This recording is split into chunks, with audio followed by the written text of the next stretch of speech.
Correlation coefficient for grouped data.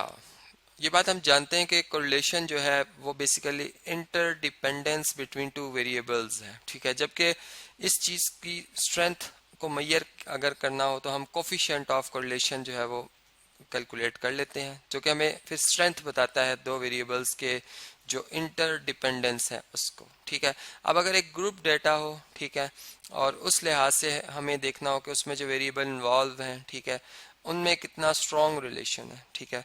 तो इसके लिए अब हम जो प्रोसीजर करेंगे उसको हम समझते हैं जी। सिचुएशन कुछ इस तरह से है कि हमने जो है 300 चिल्ड्रंस जो हैं उनके मतलब इंफॉर्मेशन जो हाइट्स के हवाले से और वेट्स के हवाले से जो है वो जो है वो कलेक्ट की है हमने, ठीक है जी।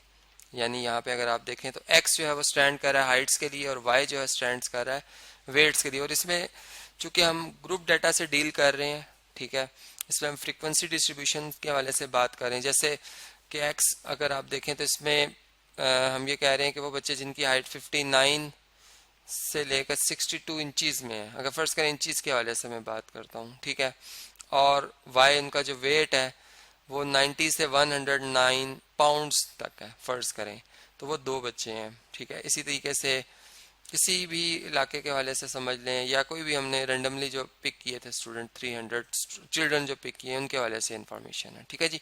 तो ये पूरे का पूरा जो टेबल है, अब इसमें दो वेरिएबल शामिल है एक्स और वाई। अब ये आपस में कितने ज़्यादा जो इनमें कोरिलेशन है इसको अब हमने देखना है, ठीक है। इसके लिए जो फार्मूला होगा वो भी मैं आपसे अभी शेयर कर देता हूँ स्क्रीन पे कि वो हम कैसे जो है फार्मूला यूज़ करेंगे। बल्कि इसके लिए जो फार्मूला के लिए जो हमने कैलकुलेशन करनी वो मैंने ये चार्ट भी आपको भी शेयर किया है, आप देख सकते हैं।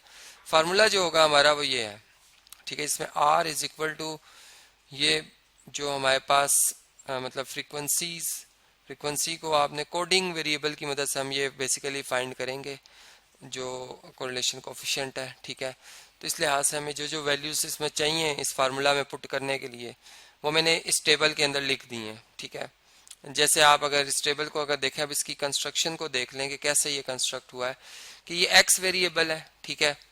इसमें आप देख सकते हैं कि 60.5 64.5 मैंने एवरेजेस ले ली हैं। अगर आप देखें तो यहाँ पे फर्स्ट जो ग्रुप था वो 59 से 62 तक का था, ठीक है।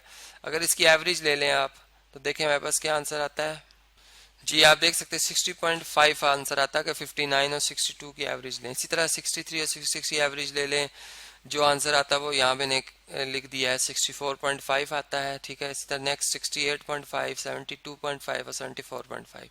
सेम वाई के लिए भी इनकी एवरेजेस जो है वो मैंने निकाल दी हैं, ठीक है। 99.5 109.5 139.5 इस तरीके से। अब इसमें जो कोडिंग वेरिएबल हमारे पास u है, x वेरिएबल के लिए ux, y वेरिएबल के लिए uy, ठीक है। ये कैसे हमने बनाया जी, इसमें हम x में से माइनस करेंगे जो असूम्ड मीन है a और डिवाइड कर देंगे इंटरवल से, ठीक है। अब यहाँ पे अगर आप इंटरवल देखें तो वो 5 का है, ठीक है, जबकि हमने इसमें a जो असूम किया है वो 68.5 है, ठीक है, x के केस के लिए। तो देखें यहाँ पे 60.5 में से आप 68.5 माइनस कर दें, ठीक है, आपके पास जो आंसर आएगा इसको अगर हम देखें यहाँ पे तकरीबन कितना बनता है जी ये बनता है -8। और जो इंटरवल है इनमें जो एज है वो 4 है, सॉरी वो 4 है। अगर आप 64.5 में से 60.5 माइनस करें तो 4 आता है, ठीक है। तो इस नंबर को अगर आप 4 से डिवाइड करेंगे तो आंसर आएगा -2। इसी तरह 64.5 में से 68.5 माइनस करें और फिर जो आंसर है उसको डिवाइड करें 4 से, -1 आएगा। ये 0 और ये 1 और ये 2, ठीक है। ये आपको पता चल गया कैसे वैल्यूज हैं। सेम इसी तरह यहाँ भी हमने 159.5 जो है इसको असूम किया है, ठीक है। y की वैल्यू के लिए मैंने 99.5 में से 159.5 माइनस किया, ठीक है, और डिवाइड किया है इसे किससे जी। अगर आप देखें तो इनका इंटरवल कितना बनता है 119.5 119.5 में से अगर आप माइनस कर दें 99.5 तो ये आंसर आता है 20। इसको 20 से डिवाइड किया तब ये 3 आएगा, ठीक है। इसी तरीके से ये आप सारी कैलकुलेशन जो है वो समझ सकते हैं, ठीक है।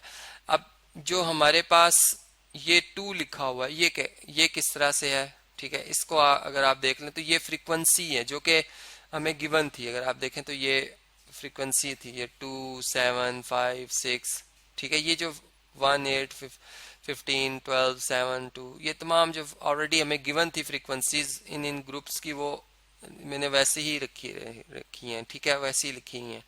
अब आप अगर देखें तो हमारे पास जो एफ वाई है बेसिकली ये हमारे पास कितना आ रहा है, अगर आप इसे देखें तो ये 3 है, ठीक है। देखें वाई वेरिएबल क्या, ये ग्रुप है, इसमें पहली तादाद 2 है, दूसरी 1 है, तो ये कितना हो गया, सम 3। जबकि इस तरह से अगर हम आते हैं कि 7 + 2 + 5 + 2 तो ये 16 आ जाएगा, इसे मैं एफ एक्स कह रहा हूँ, ठीक है।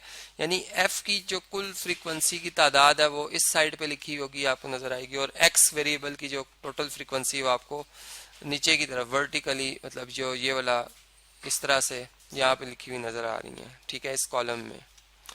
अब देखें जैसे अब ये जो 12 है ये कैसे आया है, या ये किस चीज को रिप्रेजेंट कर रहा है, ठीक है।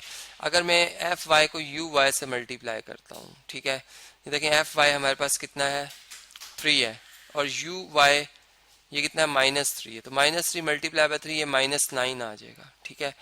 इसी तरह F Y U square Y, ठीक है। अब यू स्क्वायर आप जानते हैं कि आपके पास कितना बन रहा है, अगर ये 3 है तो इसका स्क्वायर 9 हो जाएगा, -3 का स्क्वायर 9, 9 मल्टीप्लाई बाय 3 27 आ जाएगा, ठीक है। इसी तरीके से अगर आप यहाँ पे देखें तो f multiply by U X multiply by U Y, ठीक है, ये एफ वाई था यहाँ पे। तो देखें अब यू एक्स हमारे पास कितना है, -2 को मल्टीप्लाई कर दें आप यहाँ पर किससे जी, यू वाई से, जो कि -3 है, तो ये आ जाएगा 6, और 6 मल्टीप्लाई बाय 2 कितना होता है, 12। तो ये अभी चूंकि टोटल नहीं हुआ था इसलिए मैंने इसका मतलब जो एक पार्ट का आंसर आया वो 12 इधर लिख दिया। फिर इसी तरह -1, ठीक है, और यहाँ पे अगर आप देखें मल्टीप्लाई बाय -3 तो ये +3 आ जाएगा। अब चूंकि इसके बाद 0 आ गई हैं और वैल्यूज नहीं थी, इससे 12 और 3 का सम 15 ये यहाँ पे लिखा हुआ है, ठीक है जी। इसी तरह ये जो हमारे पास है एफ ऑफ एक्स और यू ऑफ एक्स जो मल्टीप्लाई हो रहे हैं, एफ एक्स और यू एक्स, एफ एक्स कितना है 16, यू एक्स कितना आया था हमारे पास -2, 16 -2 से मल्टीप्लाई -32। इसी तरह 45 मल्टीप्लाई बाय -1 -45 आ जाएगा, और ये तमाम वैल्यूज जो भी हैं। फिर इनके स्क्वायर की वैल्यू को आपने एफ एक्स से मल्टीप्लाई करना है, ठीक है, यानी जैसे -2 का स्क्वायर 4 होता है, 4 मल्टीप्लाई 16 64 आ जाएगा। और फिर इसी तरह से तीनों का जो सम है, जैसे ये वैल्यूज अगर आप देखें तो ये हमारे पास बनती हैं 12 और 28 40 और 10 50 और +0, तो ये 50 ही आएगा आंसर, ठीक है। ये यहाँ पे लिखी है, तो ये बात आपने समझ लेनी है कि किस तरीके से ये टेबल हमारा बना हुआ है, ठीक है।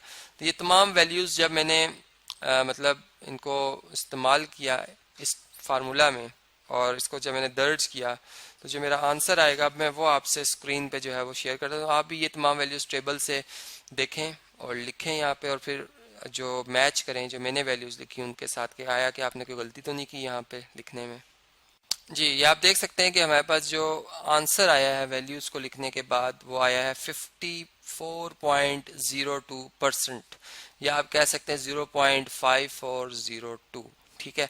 तो इस लिहाज से हम कह सकते हैं यहाँ पे पॉजिटिव कोरिलेशन है, ठीक है, यानी कि अगर एक क्वांटिटी जो है इंक्रीज हो रही है दूसरी में भी जो इंक्रीज ही हो रहा है, ठीक है, ये हम देख सकते हैं, इनमें स्ट्रॉन्ग रिलेशन है, ठीक है, ये भी हम देख सकते हैं, ठीक है। तो इस लिहाज से जो ग्रुप डेटा था, जिस तरह से आपने देखा कि अगर उसमें हमने कोफिशिएंट ऑफ कोरिलेशन को मेजर करना हो तो वो भी हम जो एक अभी फार्मूला मैंने यूज़ किया उसकी मदद से कैलकुलेट कर सकते हैं।